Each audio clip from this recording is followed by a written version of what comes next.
And we continue with Mary Poppins in the house next door. But the next day, and all the days after it, promptly at 2 o'clock, the rumbling began again. "Preposterous! Not to be born! We must complain to the Prime Minister," said the people in the lane. But they knew that even the Prime Minister could not stop somebody snoring. Then he could say halt to a snowstorm. They would just have to grin and bear it. So that was what they did, and the grinning and bearing made them realize that Miss Andrews' snoring had its fortunate side, for now, between 2 and 3 o'clock, they could meet the smiling brown-faced stranger who she had brought from the other side of the world. Otherwise, they would never have seen him, cooped up as he was like a bird in a cage. So as well as the fruit that Jane and Michael put on the fence every afternoon, Mary Poppins always in the background, Ludi soon found himself showered with gifts. Mrs. 19 gave him a paper fan, such as she would like to have made for the grandmother she had never known. Mr. 20, a gruff, shy man, presented him with the king and queen of an old chess set from his attic. Admiral Boom, in a voice that would have roused from sleep anyone but Miss Andrew, hailed him with, "Ahoy there, shipmate!" and pressed upon him a 6-inch carved canoe, faded and shiny from spending years in the dark of a trouser pocket. "It's my mascot," he explained. "Brought me luck all my life, and ever since I was a midshipman sailing the South Seas." Binnacle, the retired pirate, gave him a dagger with a broken point.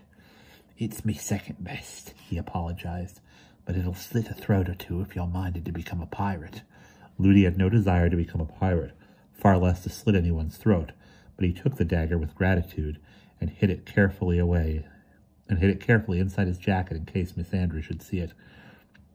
The park keeper, too, had a present for him, a page out of an exercise book, on which he printed in large letters, "Observe the rules, remember the bylaws."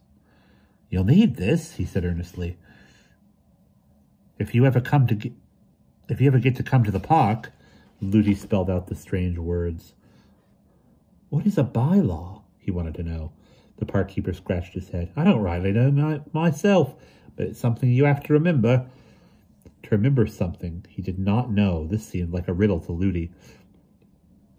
He put the paper into his pocket and decided to think about it. Even Andrew and Willoughby from number 16 came each with a bone in his mouth, and when Ludi opened the gate, they deposited the bones before him and walked home, waving their tails proudly and feeling noble and generous.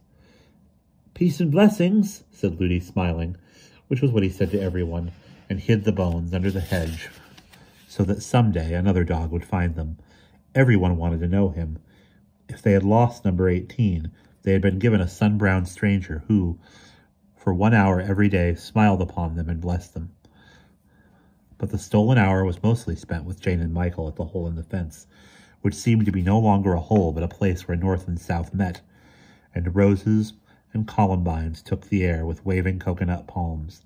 Jane and Michael shared their toys and taught Ludi to play Ludo. Well, he made them whistles from leaves of grass, told them about the Coral Islands, and stories of his ancestors who came from the land of the sun, and of his grandmother, Kira, or Karia, who knew the language of birds and beasts and how to subdue a thunderstorm. Jane and Michael many times wished they had a wise woman for a grandmother. Aunt Flossie would never be able to deal with thunder.